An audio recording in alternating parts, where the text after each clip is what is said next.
Hello friend, नमस्कार। मैं राम कुमार महतो और NISM MP and IRDA certified investment advisor, and as I am also an technical analyst. Just I want to say, I want to request, please like and share my videos. If you understand it is useful for you and your friends, and also do not forget to press the bell icon and like my YouTube channel, so that you'll get all my videos and knowledge useful content regarding financial products time to time, which may be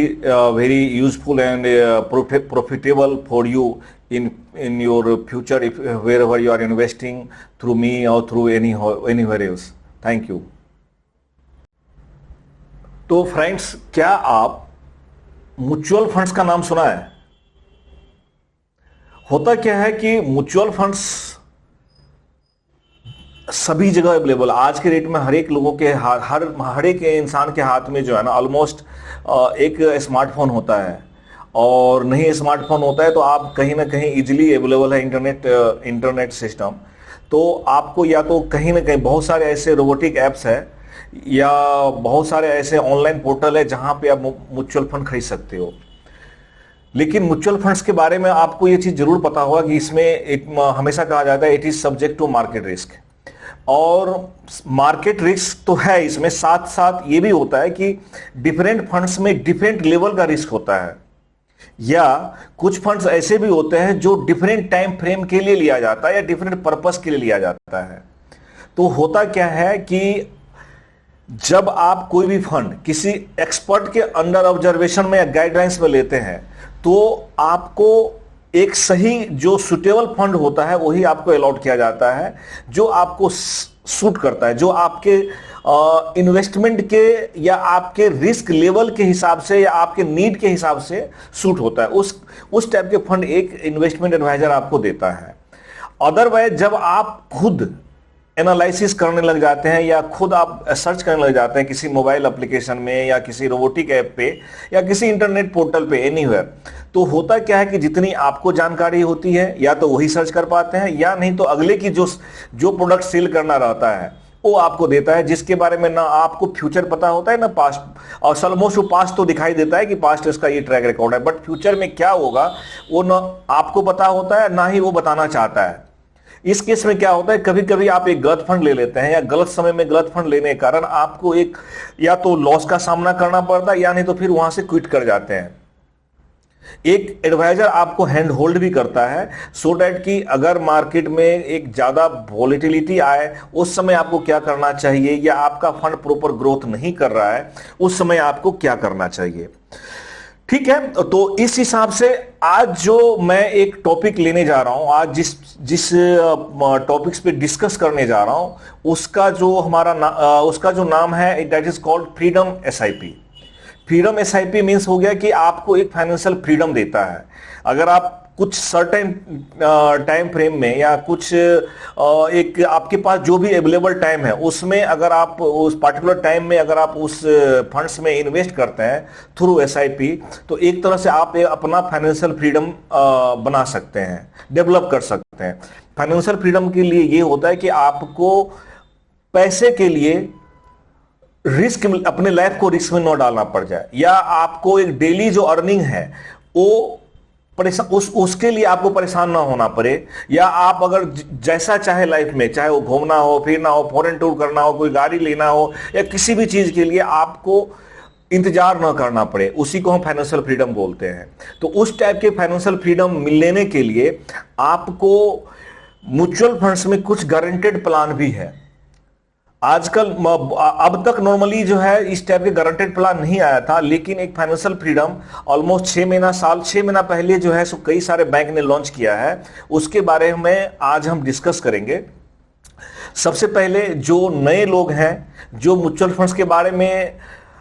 थोड़ी बहुत जानकारी रखते हैं या just अभी सुना है, तो उनको मैं जस्ट एक मिनट में एक ब्रीफ करना चाहूंगा कि देखिए, म्यूचुअल फंड्स एक सिंपलेस्ट वे ऑफ इन्वेस्टिंग है, जहां पे आप जैसे या तो कोई छोटे इन्वेस्टर हो, छोटे इन्वेस्टर का मतलब है कि वो छोटा अमाउंट इन्वेस्ट करना चाह रहे हैं, 500, 1000, 10,000, 5,000, या एक बड़े इन्वेस्टर है 1 लाख, 2 लाख, 10 लाख, 1 करोड़, 2 करोड़, एनी अमाउंट। इन सभी टाइप के जो इन्वेस्टर्स है उनका इन्वेस्टमेंट अमाउंट एक एसेट मैनेजमेंट कंपनी में जाता है, थ्रू इन्वेस्टमेंट एडवाइजर के जो पोर्टल होता है उनके थ्रू, या आप कहीं से भी इन्वेस्ट करते हैं उनके थ्रू। ये फंड हाउस में जाता है, जिस फंड हाउस का नाम होता है एसेट मैनेजमेंट कंपनी, और फंड हाउस में एक फंड मैनेजर नियुक्त किया जाता है जो सेबी के थ्रू अपॉइंटेड होता है, या सेबी के गाइडलाइंस के हिसाब से म्यूचुअल इक्विटी मार्केट में इन्वेस्ट करता है। या समटाइम आपने ये बताया कि नहीं हमें कम रिस्क का फंड लेना है तो वो इक्विटी मार्केट या डेट में इन्वेस्ट करता है, या आप चाहते हैं कि बहुत ही सिक्योर्ड इन्वेस्टमेंट हमको करना है, बिल्कुल ही मार्केट का रिस्क लेवल नहीं लेना है, रिस्क नहीं लेना है, तो आपके पैसे को डेट मार्केट में इन्वेस्ट करता है। यानी आप जैसा फंड सिलेक्ट करते हैं उस फंड के जो कैरेक्टरिस्टिक्स है, जो डिटेल्स है, उसके हिसाब से जो परमिशन उन्होंने सेबी के थ्रू लिया हुआ है उसी तरह के फील्ड में, उसी तरह के जो प्लेस पे उनको इन्वेस्ट करना है। अगर इक्विटी हो, गोल्ड हो, या बॉन्ड्स हो, या डेट मार्केट हो, या रियल एस्टेट में हो, वहां पे इन्वेस्ट करेंगे। और जो भी उस फंड का ग्रोथ होगा उस ग्रोथ में से एक certain amount mutual funds company को दिया जाता है, वो फिक्स होता है सेबी के द्वारा, और जो भी जितना ज्यादा आपका ग्रोथ हो उससे उस फंड हाउस को कोई लेना देना नहीं होता है। वो जो ग्रोथ होता है अल्टीमेटली इन्वेस्टर्स को ही जितना उन्होंने इन्वेस्ट किया उसके हिसाब से, उसके रेशियो में उनको डिस्ट्रीब्यूट कर दिया जाता है। ये तो मैंने आपको बताया कि simplest way of mutual fund investment का जो एक फ्लो साइकिल होता है, फ्लो चार्ट होता है, वो मैंने आपको बता दिया। अब म्यूचुअल फंड्स में एक चीज आपको और जानकारी जरूरी होता है कि सबसे पहला जो म्यूचुअल फंड में जब आप इन्वेस्ट करते हैं ना, तो आपकी एक हैबिट डेवलप हो जाती है नियमित बचत करने की। नॉर्मली लोग होता है क्या है कि जब बचत तो करना शुरू कर देता है, बचत अपना सेविंग अकाउंट में डाल देता है, बट क्या होता है कि जो छोटी मोटी जरूरत आने पर भी जो है ना, आप उस सेविंग अकाउंट से पैसा निकाल लेते हैं और वो फिर बचत नहीं रहता, वो एक्सपेंस में चला जाता है। तो जब आप उसी पैसे को एक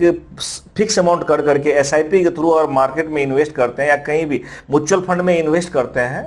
तो वो एक हैबिट डेवलप हो जाता है और आपके पास एक माइंडसेट बन जाता है कि नहीं इतना पैसा तो हमें इन्वेस्ट करना ही करना है। और दूसरा होता है क्या कि जो भी अमाउंट आपने मार्केट में इन्वेस्ट किया है वो किस किस कंपनी में गया है, ऑलमोस्ट जो टॉप लेवल की कंपनीज होती है, या इवन कभी कभी जैसे हमारे जो मोबाइल ऐप है वेल्थ इलाइट, उसमें आपको सारे डिटेल्स आपको मिल जाएगी, आपका पैसा कहां कहां किस कंपनी में किस रेशियो में इन्वेस्ट किया हुआ है, कितना % में इन्वेस्ट किया है। हाँ, इसमें एक चीज जरूर मैं बताना चाहूंगा कि इसका जो रिटर्न होता है रिस्क आधारित होता है, रिस्क के साथ होता है, क्योंकि ये पैसा आपको कुछ अमाउंट मार्केट में भी जाता है, इक्विटी मार्केट में जाता है जो थोड़ा सा रिस्की होता है, तो वहां पे भी होता है। तो इस इन्वेस्टमेंट को डेफिनेटली हम रिस्क लेस नहीं बोल सकते, रिस्क के डिपेंडेंट होता है। हाँ, एक चीज आपको बेनिफिट है कि अगर आप सही फंड में आपने इन्वेस्ट किया है, सही ग्रोथ है, तो यहां से आपको ये बेनिफिट मिलता है कि कभी भी आप अपने पैसे को निकाल सकते हैं। लेकिन जब आप यही पैसा एक सही इन्वेस्टमेंट एडवाइजर के साथ इन्वेस्ट कर रखे हैं, तो डेफिनेटली वो आपको हेल्प करते हैं कि किस फंड से आपको पैसा निकालना सही रहेगा, किस फंड्स में आपको पैसा निकालना अभी फायदेमंद नहीं है। तो इस चीज में आपको डेफिनेटली एक्सपर्ट जो होते हैं वो आपको टाइम टू टाइम आपको हेल्प करते हैं, गाइड करते हैं, सपोर्ट करते हैं। ठीक है, जो आपका म्यूचुअल फंड्स जो होता है आपको डबल लेवल पे भी आपका मैनेज्ड होता है, यानी डबल लेवल का एक्सपर्ट उसमें लागू होता है। कभी कभी क्या होता है, आप डायरेक्ट इक्विटी मार्केट में जाते हैं तो वहां पे आपको अगर आपने मान लो वहां पे भी आपने एक ब्लंडर किया कि आप किसी रोबोटिक ऐप के थ्रू आपने डीमैट अकाउंट खोल लिया, तो आपको कोई बताने वाला नहीं होता है, कोई एक्सपर्ट नहीं होता है कि आपको कहाँ किस स्टेटमेंट में, किस सेगमेंट में आपको काम करना चाहिए, किस में नहीं करना चाहिए। बट म्यूचुअल फंड में ये आपको बेनिफिट मिल जाता है कि आपको किस फंड में इन्वेस्ट करना चाहिए, कौन सा फंड आपके लिए सुटेबल है। दूसरा कि जो फंड मैनेजर होता है वो उनके पास पूरी टीम होती है, वो पूरी टीम सर्च और रिसर्च करती है कौन सा इक्विटी कौन सा कंपनी बेस्ट है, उस कंपनी में वो उनके जो बैलेंस शीट होता है या उनका जो रिटर्न एक्सपेक्टेशन होता है उसके हिसाब से वो इन्वेस्ट करती है। ठीक है। एक बहुत बड़ा चीज आपको यहाँ पे मैं बोलना चाहूंगा कि म्यूचुअल फंड्स में या एसआईपी में जो है कंपाउंडिंग बेनिफिट होता है, यानी आपके पूरे के पूरे पैसा उसमें इन्वेस्टेड होता है और अगर सही मार्केट का सपोर्ट मिल जाता है तो पूरे पैसा एक एक्सट्रीम ग्रोथ में आता है। तो कंपाउंडिंग का लाभ यहाँ पे आपको मिलता है। एक तरह से ये जितने भी तरह के इन्वेस्टमेंट अपॉर्चुनिटी अवेलेबल है इंडिया में, उसमें से इसको बेस्ट इन्वेस्टमेंट स्ट्रेटजी माना गया है म्यूचुअल फंड्स को। और इसीलिए आपने हमेशा सुना होगा कि इन्वेस्टमेंट के लिए सिर्फ म्यूचुअल फंड सही है। ठीक है, अगर आप म्यूचुअल फंड्स में इन्वेस्ट करते हैं और उस चीज को मेंटेन रखते हैं तो डेफिनेटली आपका जो भविष्य होगा वो खुशहाल होगा और ये सबके लिए सही होगा, चाहे एक रिक्शा पुलर हो, चाहे वो ऑडी चला रहे हो या एरोप्लेन चला रहा हो, एक छोटा सा बिजनेस कर रहा हो या किसी भी लेवल पे बिजनेस कर रहा हो, किसी लेवल पे वो अर्निंग हो, सैलरीड हो या इवन रिटायर्ड पर्सन हो, सभी के लिए सही है, सभी के लिए सुटेबल है। करोड़ों लोग ऑलरेडी इस मैदान में उतर चुके हैं, अब आप भी उतरिए म्यूचुअल फंड्स के मैदान में।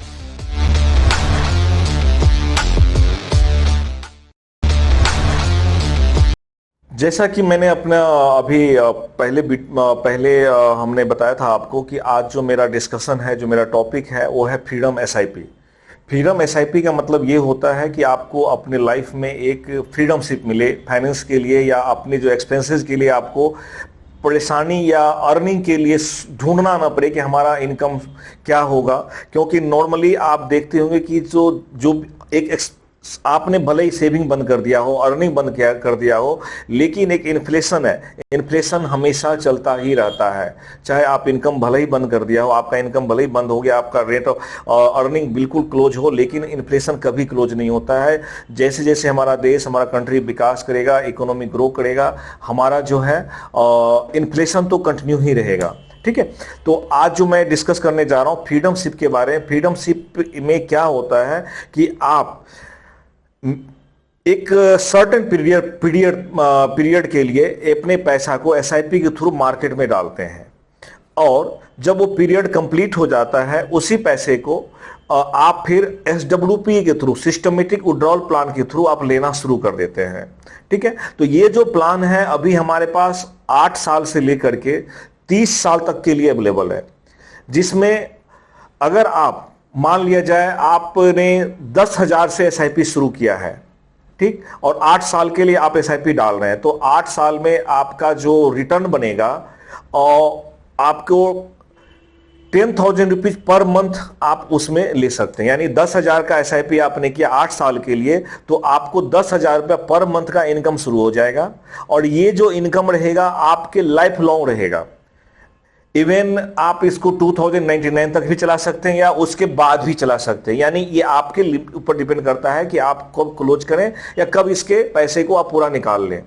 ठीक है, जो प्लान मैं बताने जा रहा हूं इसमें अभी तो 8 साल में आपको वन टाइम दिख रहा है, लेकिन इसमें होता क्या है, इसमें कई सारे बैंक ने गारंटी भी दिया हुआ है, like ICC bank, HDFC bank, SBI and Aditya Birla ने। लेकिन इसमें एक और चीज जो लोगों को दिखता नहीं है, इसमें जो कैलकुलेशन है, जो रिटर्न का जो कैलकुलेशन है ऑलमोस्ट 50% के ऊपर है। यानी जो आपका जो इन्वेस्टमेंट का जो रिटर्न है वो 50% एक्यूमुलेट हो रहा है बैक एंड में। जब आप इस प्लान को बंद करते हैं तो एक ह्यूज अमाउंट आपको साथ में मिल जाता है, या वो ह्यूज अमाउंट जो पीछे एक्यूमुलेट हुआ है वो ग्रो करता रहता है कंपाउंडिंग के साथ। तो मैंने आपको बताया कि जब आप 8 साल के लिए इन्वेस्ट करते हैं तो आपको वन टाइम मिलता है। वही अमाउंट अगर आप 10 ईयर्स के लिए इन्वेस्ट करते हैं तो ये जो आपका रिटर्न हो जाता है ना वो करीब 15,000 हो जाता है, यानी 1.5 गुना हो जाता है। और अगर ये आप इन्वेस्टमेंट यानी एसआईपी कंटिन्यू रखते हैं 12 साल के लिए तो आपका जो रिटर्न है वो 20,000 रुपया पर मंथ होता है, यानी 2 टाइम्स। यानी अगर आपने 10,000 रुपया पर मंथ जमा किया तो आपका 20,000 रुपया पर मंथ रिटर्न आना शुरू हो जाएगा और साथ ही साथ एक ह्यूज अमाउंट जमा होता रहेगा आपके बैकएंड में, जो एक बहुत बड़ा अमाउंट क्रिएट करता है। उसका कैलकुलेशन भी आपको हम दिखाएंगे जब आप हमसे पर्सनली मिलते हैं, तो हम इस चीज पे डिस्कस करेंगे फर्दर। होता क्या है कि नॉर्मली मैं 12 साल वाले प्लान पे इसलिए बोल रहा हूं कि बहुत सारे इंश्योरेंस कंपनी इस टाइप के प्लान को लेके आता है कि हम आपने 1 लाख रुपया इन्वेस्ट किया तो आपको 1 लाख रुपया पर मंथ मिलता रहेगा। लेकिन यहां पे क्या है, अगर उस प्लान से कंपेयर करें तो अगर आप 1 लाख रुपया पर मंथ जमा करते हैं इस प्लान में, तो आपको 2 लाख रुपया यानी 2 टाइम्स 10,000 पे 20,000, यानी यहां पे 1 लाख पे 2 लाख, यानी 2 लाख रुपया पर मंथ आपको मिलेगा। 2 लाख रुपया पर मंथ। आप इस चीज को इजीली समझ सकते हैं कि आपको 12 साल के बाद आपका जो रिटर्निंग है वो डबल हो जाता है। और यही चीज अगर आप कंटिन्यू करना चाहते हैं और कंटिन्यू करते करते अगर आप मान लीजिए 20 ईयर्स तक का आपने प्लान ले लिया और 20 ईयर्स में या तो आप 10,000 रुपया जमा कर रहे हैं पर मंथ या 1 लाख रुपया जमा कर, डिपेंड्स आप करता है कि आप कितना सेविंग कर रहे हैं और सेविंग में से कितना पैसा का आप फ्रीडम शिप ले रहे हैं। तो उसमें अगर आपने 10,000 रुपया जमा किया तो आपका जो रिटर्न होता है वो 5 टाइम्स होता है, यानी 50,000 रुपीज पर मंथ आपका उस समय एज ए पेंशन हो जाएगा, जिसको हम फ्रीडम शिप बोलते हैं। एज ए पेंशन आपका 50,000 हो जाएगा। अगर आपने 1 लाख रुपया जमा किया तो आपका जो पेंशन हो जाएगा that will be around 5 lakh rupees. ये जो प्लान है जो अर्ली एज में जिन्होंने शुरू किया, बहुत सारे ऐसे नवयुवक हैं जो 20 से 25 साल में अपना जॉब शुरू करता है। अगर उन्होंने इस प्लान को अपने अर्ली एज में इनिशिएट कर दिया, जो 20 से 30 साल के एज में फॉल करते हैं, और अगर उन्होंने इस चीज को 30 साल का प्लान ले लिया, 30 इयर्स का प्लान ले लिया, 30 इयर्स में क्या होता है कि यही चीज जो आपने आज 10,000 रुपया जमा किया, तो आफ्टर 30 इयर्स यानी वो जो 30 साल के जो इंडिविजुअल है वो अपने 60 साल की उम्र में जो रिटर्न आएगा 1,20,000 रुपया पर मंथ। यानी अगर वो आज 1 लाख रुपया जमा करता है तो जब वो 30 साल की उम्र में 1 लाख जमा करता है तो जब वो 60 साल के होंगे तो उनका जो रिटर्न होगा वो करीब 12 लाख रुपया पर मंथ हो जाएगा। यानी अगर आप 12 लाख रुपया पर मंथ तो हुआ भी, साथ ही साथ एक ह्यूज अमाउंट एक्यूमुलेट होता रहता है जो कम से कम 50 CR से भी बहुत ज्यादा हो जाता है। अगर आपने टाइमली इस प्लान को अर्ली एज में एक्सपर्ट के अंडर ऑब्जर्वेशन में अगर इनिशिएट किया तो वो आपको सिर्फ हैंड होल्ड ही नहीं करते हैं, आपको सही प्लान भी देते हैं, आपको टाइमली एजुकेट भी करते हैं और आपको इस इन्वेस्टमेंट की जो सही हैबिट है उसको भी कंट्रोल करके रखते हैं, सो डैट कि आप अपना डिसिप्लिन मेंटेन करके रखें, आपका इन्वेस्टमेंट मेंटेन करके रखें। क्योंकि बीच में मैंने देखा है, मेरा खुद का एक्सपीरियंस है कि बहुत सारे लोग होते हैं, बहुत सारे इन्वेस्टर हमारे साथ होते हैं कि जो उनकी छोटी मोटी भी अगर हमें परेशानी हो तो अपने SIP की जो सिप जो कट रहा है उनको वो डिस्टर्ब कर देता है, तोड़ देता है। फिर हम उनसे डिस्कस करते हैं, पर्सनली बात करते हैं, उनको फिर उनकी जो इन्वेस्टमेंट की ऑप्शन दिखाते हैं वहाँ जहाँ से वो पैसा इजिली यूज कर सकता था, बट वो मुझे SIP तोड़ने के लिए, म्यूचुअल फंड ब्रेकआउट करने के लिए हमें बताते हैं। तो फिर उनको जब सही गाइड मिलता है, सही जानकारी मिलती है उनके अपने पैसे के बारे में, तो बहुत सारे ऐसे चांसेस होता है कि वो SIP को डिस्टर्ब नहीं करता है। तो ये हैंड होल्डिंग जो अपॉर्चुनिटी आपको एक इंडिविजुअल जो इन्वेस्टमेंट एडवाइजर है वही आपको देंगे, रोबोटिक एप्स बिल्कुल नहीं देता है। रोबोटिक्स ऐप पे आपका खुद का कंट्रोल होता है, कोई आपको गाइडलाइंस देने वाला नहीं होता है। मोस्टली जो मेरा खुद का एक्सपीरियंस है कि जो भी इंडिविजुअल एक इन्वेस्टमेंट एडवाइजर के थ्रू इन्वेस्ट करता है, डेफिनेटली उनका जो इन्वेस्टमेंट का जो रिटर्न है 10 to 15% हायर रिटर्न आता है, एवरेज हायर रिटर्न आता है, एवरेज अगर देखा जाए तो, बजाय कि आपका खुद का एक्सपेरिमेंट या एक डायरेक्ट प्लान होता है उसके थ्रू आप लेते हैं उसमें, और रेगुलर प्लान में कम से कम हमने जो देखा है 10 to 15% एवरेज रिटर्न ज्यादा आता है पर एनम का। ठीक है, आपको नीचे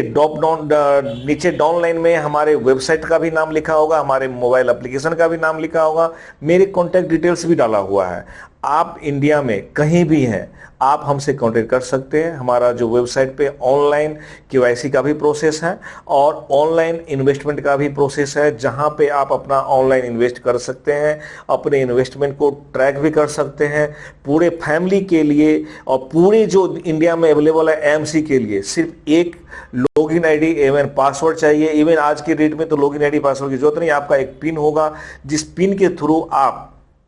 सारे इन्वेस्टमेंट को ट्रैक कर सकते हैं, पूरे पोर्टफोलियो को आप ट्रैक कर सकते हैं और ट्रांजैक्शन भी कर सकते हैं।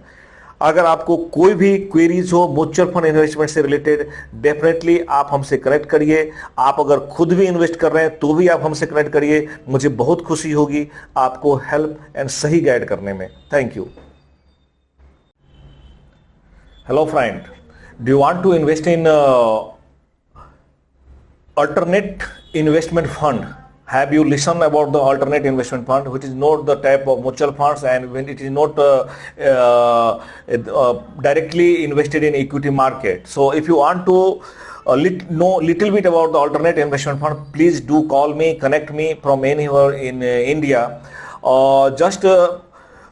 Alternate investment fund is started in India in 2012. Since now it is invested in 3 categories. So if you want to know little bit more about this alternate investment, please connect me. The category 1 invested in some infra companies. From there you can generate a return of 15 to 16% per annum, even higher. That is not even that amount is not invested in equity market. There is no market risk. And the second category of investment is invested in second category is invested in the companies, a startup company you can say, or the company which are going to launch in equity market. So before launching,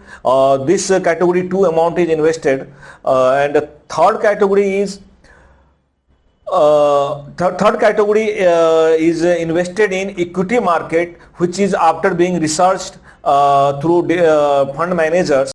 They invest in equity market, and there you can get tentative return of 18 to 20% easily. Or all the funds are managed by expert fund manager and expert fund house. If you want to know a good return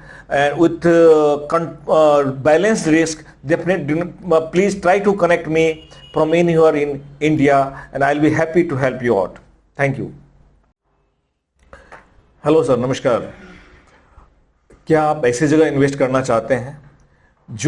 जिसके लिए आपको demat account भी खोलना ना पड़े, और कुछ ही जो अच्छे इन्वेस्टर्स होते हैं वो अपने पैसे को लगाएं,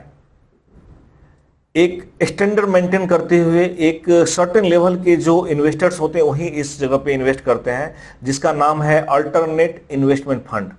जहां पे सिर्फ 1000, जो सेबी ने जो इस चीज में लिमिटेशन करा है कि मैक्सिमम 1000 इन्वेस्टर ही इन्वेस्ट कर सकते हैं। That is called alternate investment fund.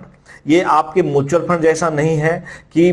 किसी भी लेवल के इन्वेस्टर आकर के अपने पैसा इन्वेस्ट करें या कभी भी वो अपने पैसे को लिमिट कर दे। इस अल्टरनेट इन्वेस्टमेंट फंड में एक सर्टेन अमाउंट ही इन्वेस्ट किया गया है, एक सर्टेन लिमिट तक के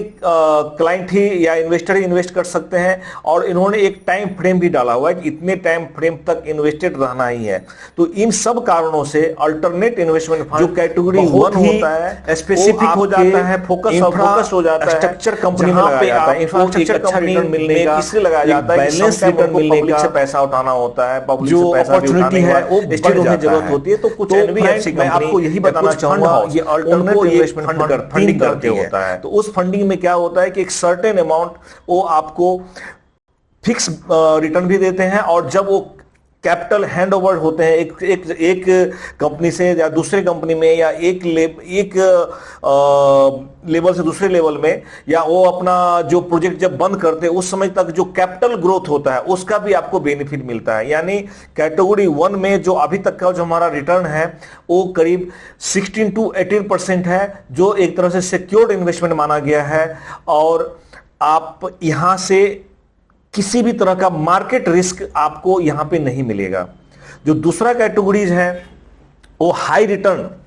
और इवन हाई रिस्क भी बोला गया है, क्योंकि ये जो अमाउंट है नॉर्मली उस कंपनीज में लगाया जाता है जो कंपनी कुछ ही दिनों में मार्केट में अपना लॉन्च करना चाहती है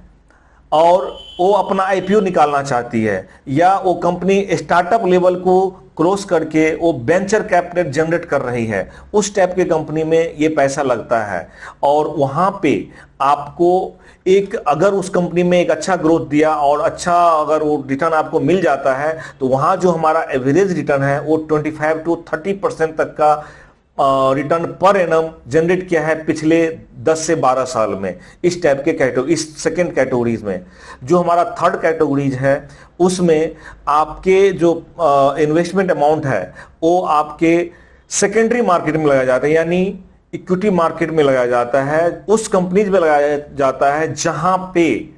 एक ग्रोथ का एक अच्छा अपॉर्चुनिटी दिखा जाता है, जहां पे दिखता है हमारे फंड मैनेजर को या हमारे जो फंड हाउस है, जो अल्टरनेटिव इन्वेस्टमेंट फंड का जो फंड मैनेजर को लगता है कि यहाँ पे मैक्सिमम ओनरशिप है, या जहां पे एक एफआईआई का होल्डिंग कम है, जहां पे वोलेटिलिटी कम है, डाउनसाइड कम है, उस टाइप की कंपनी को सिलेक्ट करके उस टाइप के कंपनीज में ही पैसा लगाया जाता है। और आपको मैंने पहले भी बता दिया कि यहाँ पे सभी तरह के इन्वेस्टर नहीं होते, एक पार्टिकुलर जो एक लेवल के जो इन्वेस्टर हैं वही रहते हैं, वही उनको इन्वेस्टमेंट का परमिशन मिलता है, और पार्टिकुलर सर्टेन लिमिट टाइम तक ही वो इसमें इन्वेस्ट कर सकते हैं, उससे पहले अपना पैसा नहीं निकाल सकते हैं। तो जिस कारण कई कारण से ये जो इन्वेस्टमेंट है बहुत ही स्टेबल होता है, बहुत ही एक्सट्रीमली रिस्क फ्री होता है। और अगर आप इस अल्टरनेट इन्वेस्टमेंट फंड के बारे में ज्यादा जानकारी चाहते हैं, प्लीज डाउनलाइन में मेरा नंबर दिया गया है, प्लीज कनेक्ट करिए ऑल ओवर इंडिया में कहीं से भी, और मैं आपके साथ जूम के थ्रू, वर्चुअल या और पर्सनली मीटिंग करके भी हम आपके इस बारे में और डिटेल्स में जानकारी आपको देंगे। And I will be happy to guide you about alternate investment fund. Thank you very much for listening carefully.